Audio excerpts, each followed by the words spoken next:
வேண்டிய கழுக்குளங்களையும் பலி கொடுக்க ஏராளமான ஆடு மாடுகளையும் கொண்டு வந்து காத்திருக்கிறோம். உங்க கையால அதுகளை வெட்டி பலி கொடுத்து எங்களை ஐயனே, என்னை இப்படி பேசாமல் இருக்கீங்க. பிடுங்கி கொடுவாங்க, போடுங்க பலியில்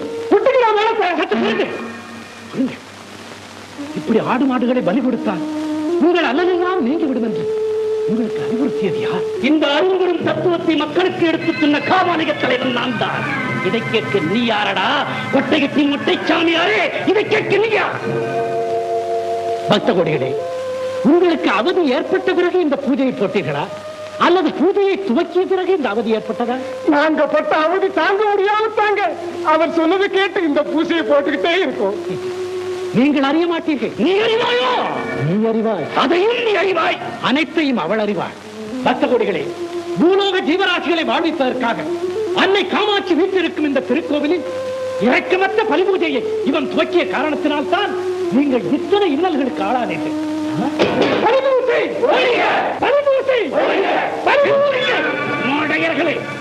இந்த கபட சன்னியாசி சொன்ன கட்டுக்கதையை கேட்டு பல யுகங்களாக நடந்து வரும் பவித்திரமான இந்த பலிப்பு செய்ய படிக்கிறீர்கள். கபாலிகளே, பழக்கத்தில் வந்துவிட்டது என்பதற்காக படுகொலை பவித்திரமாகி விடுமா? வெறும் பழக்கத்தில் வந்ததல்ல இது. மூட்டை அடக்கி முக்திக்கு வழி தேடி எனும் முன்னோர்கள் தீட்டி வைத்த சாஸ்திரங்களிலேயே வலியுறுத்தப்பட்டிருக்கிறது இந்த பலி பூஜை. முன்னோர்கள் என்று சொன்னாயே, யார் அவர்கள்? தெரிந்து கொள்ளப்பா. நமக்கு முன்னால் பிறந்த அத்தனை பேரும் மடையர்கள் என்று கருதுவது எவ்வளவு தவறோ, அதைவிட பெரும் தவறு நமக்கு முன்னால் பிறந்த அத்தனை பேரும் புத்திசாலிகள் தான் என்று கருதுவது. அறிவும் அறியாமையும், ஞானமும் அஞ்ஞானமும், ஆத்திகமும் நாத்திகமும் எல்லா காலங்களிலும் சமநிலை பெற்றே வந்திருக்கிறது. பொதுப்படையாக பேசியின் புத்தியை சிதறடிக்காதே. குறிப்பிட்ட விஷயத்திற்கு வா. எங்கு வேண்டுமானாலும் வருகிறேன். அம்பிகையை ஆராதிக்கும் மகா மந்திரங்களில் ஒன்றான லலிதா சகஸ்ரநாமத்தில் மதுப்பிரியாய நமக என்ற வாக்கியம் இடம்பெற்றிருக்கிறதே, அப்படியானால் அம்பிகையும் மதுவை விரும்புகிறாள் என்றுதானே அர்த்தம்? அர்த்தம் அதுதான். ஆனால் அவள் விரும்புவது மதுவை மயக்கும் மதுவை அல்ல. தேனுக்கும் மது என்ற மாற்று பெயர் உண்டு. அந்த தேனை அணு அணுவாக சேகரித்து அவளை ஆராதிப்பது கஷ்டம் என்ற காரணத்தினால் தான் அந்த தேன் உற்பத்தியாகும் மலர்களையே ஆரமாகவும் சரமாகவும் அவள் திருப்பாதங்களில் அர்ச்சனையாகவும் சமர்ப்பிக்கின்றோம்.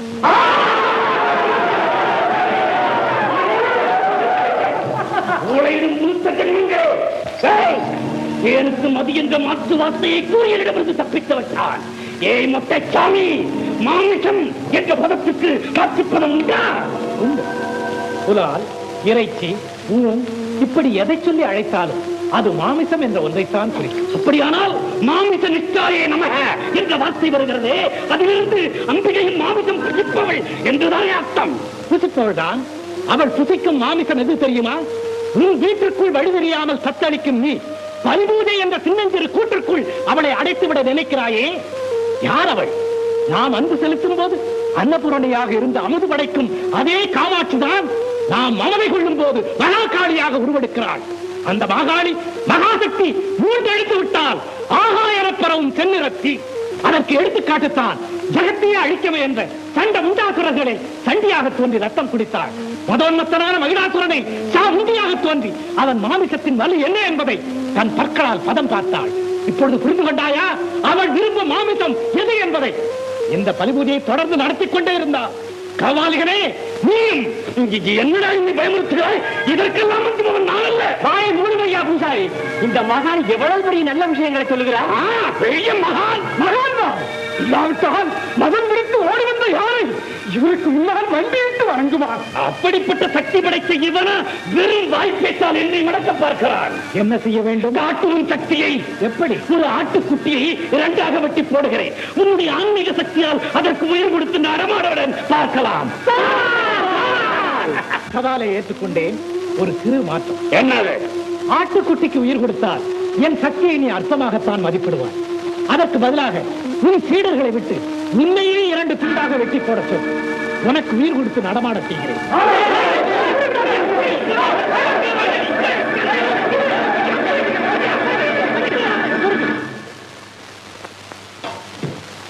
இவனுடைய கொடுமையான எண்ணங்களை அழிக்க வேண்டும் என்றுதான் அன்னை காமாட்சி எனக்கு ஆணையிட்டாளே தவிர இவனை அல்ல. இல்லையே, இந்த குடும்பக்காரன் அழைத்தே இல்லை. அனைத்தையும் ஆக்கும் சக்தி படைத்த அன்னை காமாட்சிக்கு தான் அழிக்கும் உரிமை உண்டு. அதை நீங்களும் நானும் எடுத்துக்கொண்டது பெரிய தவறு. அவனை விட்டுவிடும். காபாலிகனே, நீ நடத்திய படுகொலைகளால் தான் கருணை வடிவான காமாட்சி கடும் உக்கிரமுள்ள காளியாக மாறியிருக்கிறாள். அவள் முன்னிலையில் நான் ஸ்ரீசக்கர பிரதிஷ்டை செய்யப் போகிறேன். நம் கண்ணீரால் அவளுக்கு அபிஷேகம் செய்து அன்பு எண்ணங்களால் அர்ச்சனை புரிந்தால் அவள் உக்ரம் ஸ்ரீசக்கரத்தில் வந்து ஒடுங்கிவிடும். அதன் பிறகு அன்னை காமாட்சி முன்போல் அன்புருவாக காட்சி அளிப்பாள். அவள் மாறிவிட்டாள் என்பதை நாங்கள் எப்படி அறிந்து கொள்வது? அறிந்து கொள்வது சற்று கடினம்தான். உங்கள் கண்களால் தெரிந்து கொள்ள வைக்கிறேன்.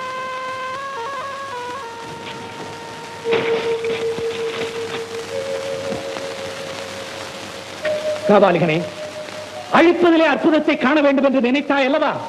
நமது பிரார்த்தனைக்கு அன்னை மனம் கனிந்து விட்டால் நான் நடப்போகும் இந்த பட்டமரம் தழைக்கும். அதைத் தொடர்ந்து பாரெல்லாம் பூத்து குலுங்கும். அந்த பசுமையிலே அற்புதத்தை பார்.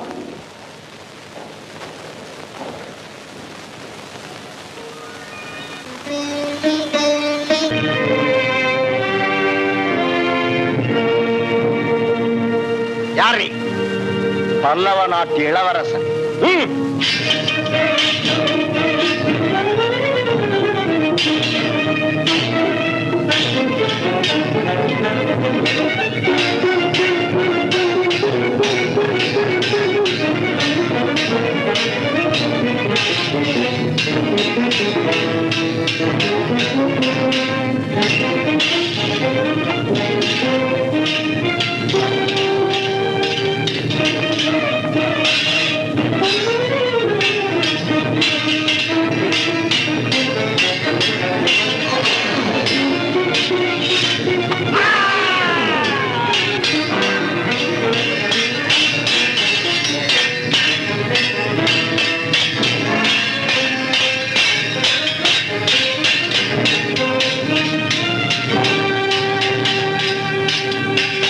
நிறுத்துங்கள்.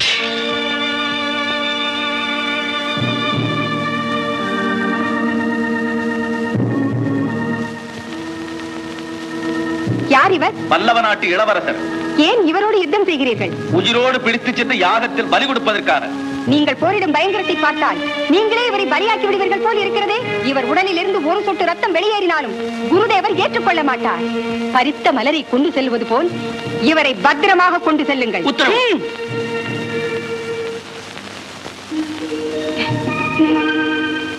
மன்னா, பார்த்தாயா மாகாளியின் மகிமையை?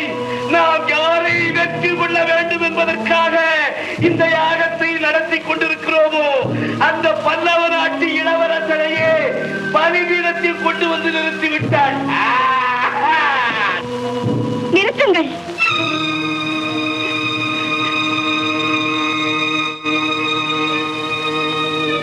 பிராணபதே, சுவாமி, உலகுக்கு தெரியாமல் நாம் இருவரும் காதலித்து ரகசியமாக காந்தர்வமனம் செய்து கொண்டோம். அதன் காரணமாக நான் 3 மாத கர்ப்பிணியாக நிற்கிறேன். மன்னா, யாகத்திற்கு பலி கொடுக்க அப்பனுக்கு இல்லாதவனை கேட்டார். அப்பனாகி விட்டவனை கொண்டு வந்து நிறுத்தி இருக்கிறாயே. ஐயோ, என்ன கொடுமை! எங்கே போகிறாய்? இவளை கண்டதோடு மாற்றி விடுகிறேன்.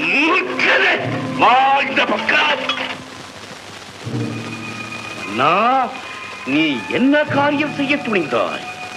யுத்தம் செய்யாமலேயே உன் மகளை கொண்டு வெற்றியை நம் பக்கம் ஈட்டித்தர மாகாளி வழிவகுத்து விட்டாள். எப்படி? பல்லவ நாட்டு மன்னனை நாம் வலிச்சண்டைக்கு இழுத்தது அந்த நாட்டை நாம் என்றென்றும் ஆழ்வதற்கா, இல்லை அந்த நாட்டு பொக்கிஷங்களை கவர்ந்து கொண்டு ஓடி வருவதற்கா? அந்த நாட்டு பொருள்களை கவர்ந்து கொண்டு ஓடி வருவதற்கு சார். மன்னா, நன்றாக கவனி. ஒரு பெரும் படை நாட்டில் புகுந்து கொள்ளையடிப்பதை விட ஒரு புத்திசாலி பெண் தான் புகுந்த வீட்டில் கொள்ளையடிப்பது மிக மிக சுலபம். ஆகவே மன ஓலையை தீட்டு அதை ஒரு மாவீரன் கையில் கொடுத்து உடனே பல்லவ நாட்டுக்கு ஓட்டு ஓட்டு. என்ன சந்தேகம்? இவை அனைத்துமே சத்திய சொரூபிணியான அன்னை காமாட்சியின் திருவருள் தான். உடனே திருமணத்தை முடித்து விடுங்கள். ஆணைத்தாயே.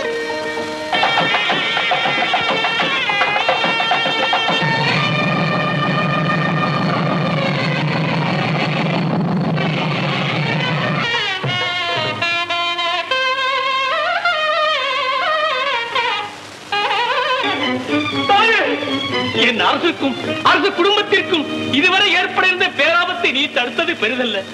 இப்பொழுது திடீரென்று பறிபோயிருக்கும் என் ஜீவனை நீதான் மீட்டுத் தர வேண்டும். தாயே, அரண்மனை பூஜா மண்டபத்தில் வைக்கப்பட்டிருந்த விதிமதிக்க முடியாத அருள் சுரக்கும் மரகதலிங்கத்தை நேற்றிரவு முதல் காணவில்லை தாயே.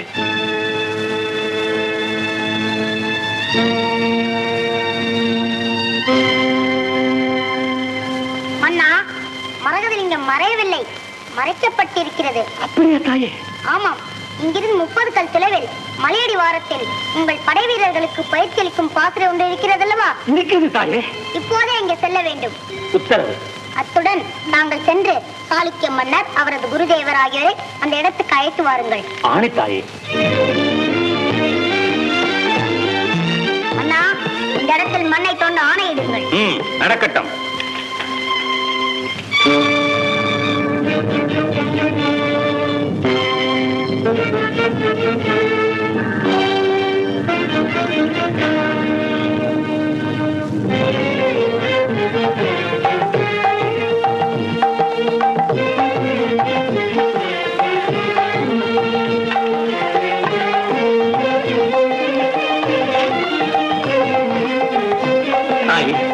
பலத்த கட்டுக்காவலுடன் அரண்மனையில் மிகுந்த பாதுகாப்பான இடத்தில் இருந்த மரகதலிங்கம் இந்த இடத்திற்கு எப்படி வந்தது?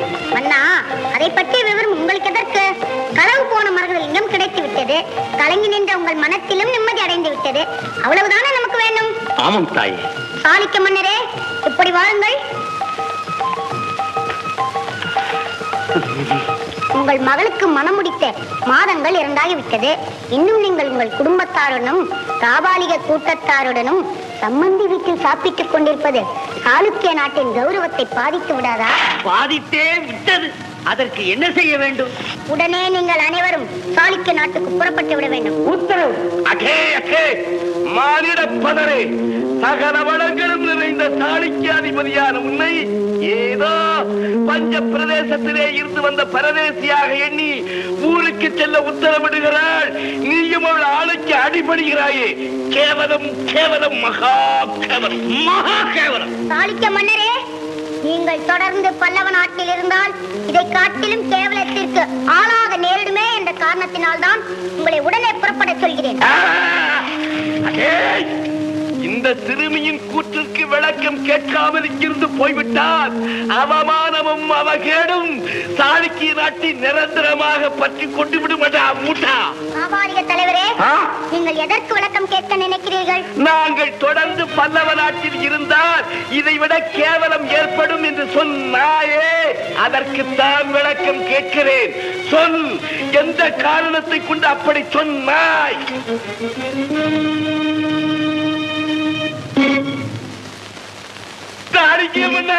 பார்த்தாயா, நான் கேட்ட கேள்விக்கு பதில் சொல்ல முடியாமல் சிதறி திக்கு முக்கலாடி ஐயோ என்று அவர் விட்டார். தலைவரே, இப்படி வாரும். உங்கள் வண்டவாளங்களை எடுத்து சொன்னால் இங்கு வாழ வந்திருக்கும் பெண்ணுக்கும் அப்பெண்ணை பெற்றெடுத்த குலத்திற்கும் கேவலம் வந்துவிடுமே என்ற காரணத்தினால் தான் திணறுகிறேனே தவிர பதில் சொல்ல முடியாமல் அல்ல. தாயே, நீ சொல்வதை பார்த்தால் மரகதலிங்கத்தின் கிளவிற்கும் இவர்களுக்கும் ஏதோ தொடர்பு இருக்கும் போது தோன்றுகிறது. அவசரப்பட்டு விட வேண்டாம். மரகதலிங்கத்தை களவாடியது இந்த காபாலிக தலைவன். இந்த அற்ப சிறுமி என்னை அவமானப்படுத்தி விட்டாள். நான் யார், என் சக்தி என்ன என்று காட்டுவதற்காக இந்த பல்லவ நாட்டை எரித்து சாம்பராக்கி காட்டுகிறேன். முடியுமா? சிறுமியே, என்னை பார்த்தா கேட்கிறாய்? காலனை காலால் உதைத்த நீலகண்டனையே தன் காலால் விதித்துக் கொண்டிருக்கும் மகா காளி என் ஏவல் தேவதை. அது தெரியுமா உனக்கு? உன் ஏவல் தேவதையான மகா காளி அன்னை காமாட்சியின் திருக்கோயிலுக்கு காவல் தேவதை. அது தெரியுமா உனக்கு?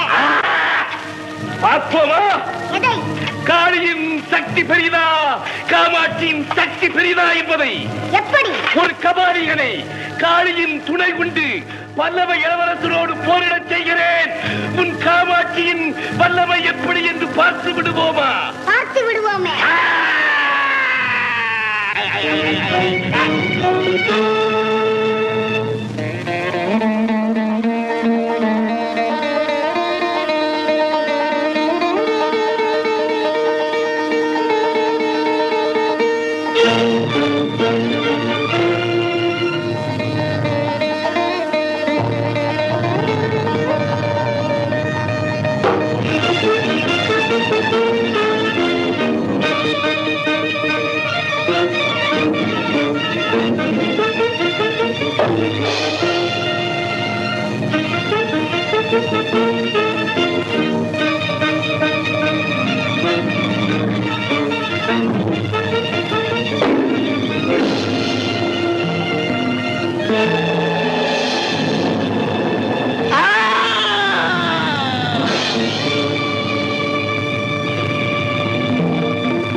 எப்படி பல்லவன் கிழித்தெறிந்த உடல் முதல் முறை சேர்ந்து இரண்டாவது முறை இணையாமல் போய்விட்டது.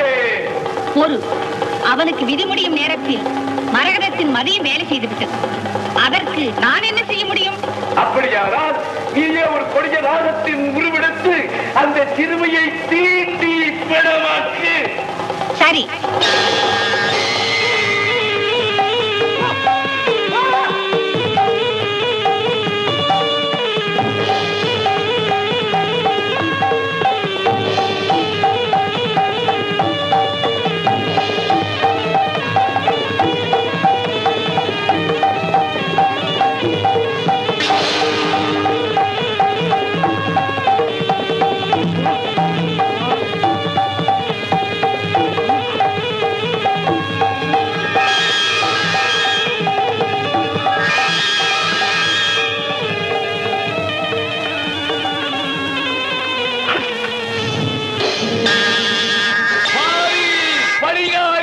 அந்த சிறுமியை தீண்டாமல் திரும்பி வந்து விட்டாயே. நான் தாலியாக இருந்தால் தான் பூஜாவதிகளுக்கு கட்டுப்பட முடியும். நானே நாகமாக மாறிவிட்டால் சிறியானங்கை பெரியானங்கை முதலான பச்சிலைகளுக்கு கட்டுப்பட்டு தான் தீர வேண்டும். இது இயற்கையின் பொது விதி. இதை யாரும் மீற முடியாது. அப்படியானால் நீ காலியாகவே சென்று அந்த சிறுமியை கசக்கி பிழித்து வா. சரி.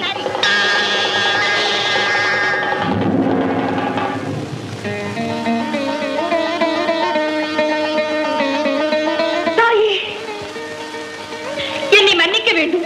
எதற்காக? இந்த காவாலிகன் இதுவரை எனக்கு கொடுத்துள்ள பலிகளுக்கும் செய்துள்ள யாகங்களுக்கும் கட்டுப்பட்டு அவன் ஏகியபடியெல்லாம் நான் செயலாற்ற வேண்டி வந்தது. அது எனக்கு தெரியும். இவனுக்குரிய பூஜா பலம் தீர்ந்ததா? இன்னும் இருக்கிறதா? தாயே, ஏவல் பில்லி சூன்யம் முதலான சாதாரண தீமைகளை அவன் செய்து வந்தான். இன்னும் கொஞ்ச காலம் வாழ்ந்திருக்கலாம். ஆனா அன்னை காமாட்சியின் திருநாவால் தீண்டப்பட்டு அவனுடைய அம்சமாகவே என் கண்களுக்கு காட்சியளிக்கும் காமகோட்டி நிலையே உன்னை அழிக்க சொல்லி என்னை ஏவிய காரணத்தால் பூஜா பலன் மட்டுமல்ல, அவன் ஆயுளும் இன்றே முடிய வேண்டும். எப்படி? நான் தான் அவரை அழிக்க வேண்டும். நடக்கட்டுமே.